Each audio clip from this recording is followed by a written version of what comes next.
Good morning student. Class 12th maths हम कर रहे हैं चैप्टर नंबर 13 प्रोबेबिलिटी। आज इस वीडियो में हम सॉल्व करेंगे 13.1 एक्सरसाइज का क्वेश्चन नंबर 9, क्वेश्चन नंबर 14 और क्वेश्चन नंबर 16। सबसे पहले हम देखेंगे क्वेश्चन नंबर 9।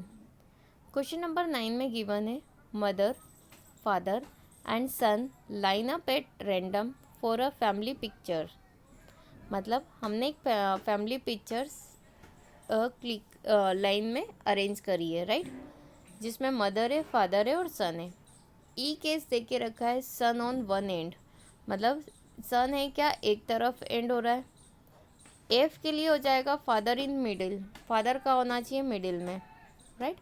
तो देखिए सबसे पहले सम को सॉल्व करते वक्त हमारे पास जो भी गिवन है हम सबसे पहले नोट डाउन करेंगे। Let capital M denote mother, capital M किसको डिनोट कर रहा है, मदर को।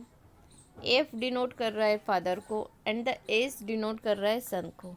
Then the sample space for the given experiment will be, तीनों क्या हो जाएंगे सैम्पल स्पेस में, हम देखेंगे कि क्या आ रहा है, राइट। सैम्पल स्पेस में कितना आ रहा है वो हम देख लेंगे। देखिए ये हमने सैम्पल स्पेस अरेंज करा है। सबसे पहले फादर और मदर का देख लेते किस तरीके से, राइट। देखिए मदर फादर सन,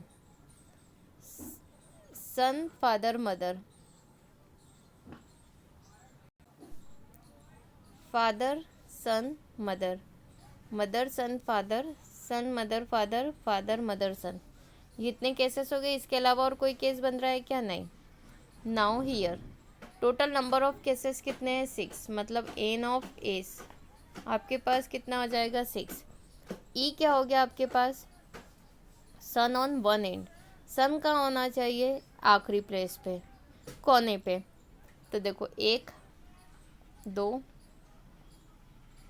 3 4, 4 केसेस है। Mother father son, son father mother, son mother father, father mother son, right, ये 4 केसेस है।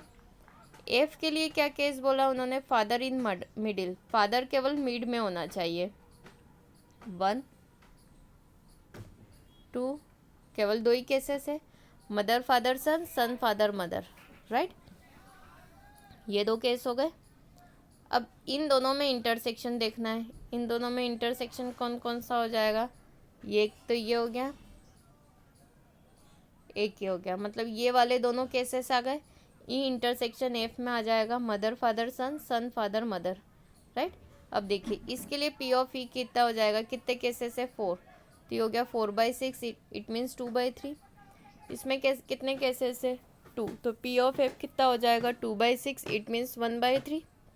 इसमें कितने केसेस है इंटरसेक्शन में 2, तो ये हो जाएगा 2/6, it means 1/3, right. Now we know that the definition of conditional probability कितनी हो जाएगी, P of E by F equals to कितना हो जाएगा, P of E intersection F upon में P of F, right. Now substituting the value of we get, E intersection F की value कितनी है 1/3, पी ऑफ एफ की value कितनी है 1/3, तो 1/3 अपन में 1/3 कैंसल आउट होके कितनी वैल्यू आई 1, मतलब P of E by F की वैल्यू है 1, और ये क्या हो गया हमारे लिए इस केस का answer, right. Now the next question, question number 14।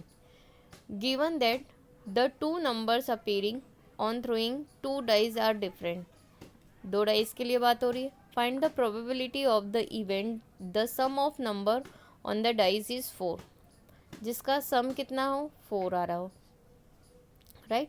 तो सबसे पहले 2 डाइज के लिए हमारे पास टोटल नंबर ऑफ केसेस कितने होते हैं 36, 6 × 6 36, राइट। ये आपने पिछली क्लास में देखा था, लास्ट ईयर क्लास में 1 1 1 2 1 3 1 4 1 5 1 6 2 1 2 2 2 3 2 4 2 5 2 6 3 1 3 2 3 3 3 4 3 5 3 6 4 1 4 2 4 3 4 5 4 6 4 4 4 5 4 6 5 1 5 2 5 3 5 4 5 5 5 6 और 6 1 6 2 6 3 6 4 6 5 6 6, मतलब एन ऑफ एस आपके पास कितने हो गए 36। Let E be the event of the sum of number on the dice is 4। 4 आने के लिए सम, 4 आने के लिए सम केवल यही है,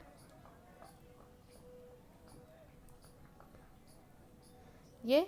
तो देखिए ई केस क्या हो गया 1 3 2 2 और 3 1। यही दो नंबर से जिनको सम करने पे कितना आ रहा है 4 आ रहा है, राइट। सम कितना आ रहा है 4। एफ क्या हो जाएगा 1 2 1 3 1 4 1 5 1 6। मतलब अब इसको छोड़ के बचे हुए 1 3 ले लिया तो पहली लाइन में कितने हो जाएंगे, ये हो जाएंगे। इधर 2 2 छूट जाएगा तो ये हो जाएंगे। फिर कितना आ जाएगा 1 1 छूट गया 2 2। इधर 3 3 छूट गया। सेम नंबर्स क्या होंगे, छूटते जाएंगे। Given that the two numbers appearing on the different, ये केसेस हो गए event the sum of number on the dice is 4। और एफ क्या दे के रखा है, event the two numbers appearing two dice are different. तो बचे हुए देखो 4 4 गायब है यहाँ से, 5 5 गायब है यहाँ से, 6 6, पूरे 6 नंबर गायब हो गए। तो यहाँ पे टोटल केस कितने हैं 3, और यहाँ टोटल केस कितने हो जाएंगे 30। इन दोनों में इंटरसेक्शन 1 2, केवल 2 ही इंटरसेक्शन होंगे, तो यहाँ केस हो गए 2। इसके लिए प्रोबेबिलिटी क्या हो जाएगी, पी ऑफ ई के 3 केस है तो 3/36 it means 1/12। P of F के केसेस है 30/36 इट मीन्स 5/6, और इंटरसेक्शन है 2 total, 2/36 it means 1/18। Now we know that the by definition of conditional probability, क्या डेफिनेशन हो जाएगी, P by E by F. क्या होगा formula, P of E intersection F upon में P of F. P of E intersection F की value कितनी है 1/18, इसकी है 1/6, राइट। 1/18, 5/6 बन गया 6/5, 6 3 18, तो ये हो गया 1/15।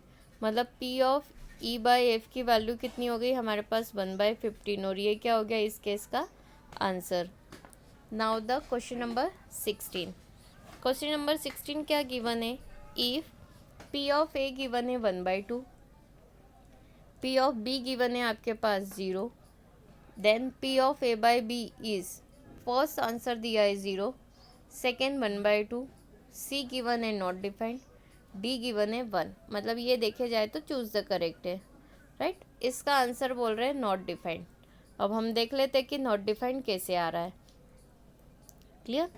अब सबसे पहले एक्सप्लेनेशन, क्योंकि हमें पता होना चाहिए कि हमारा आंसर कितना आ रहा है, राइट।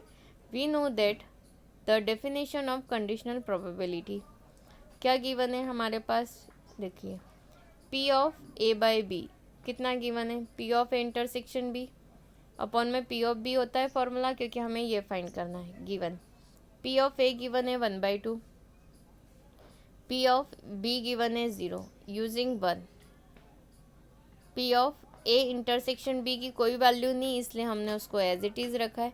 पी ऑफ बी की वैल्यू हमारे पास कितनी है 0, हमने वो रखा है।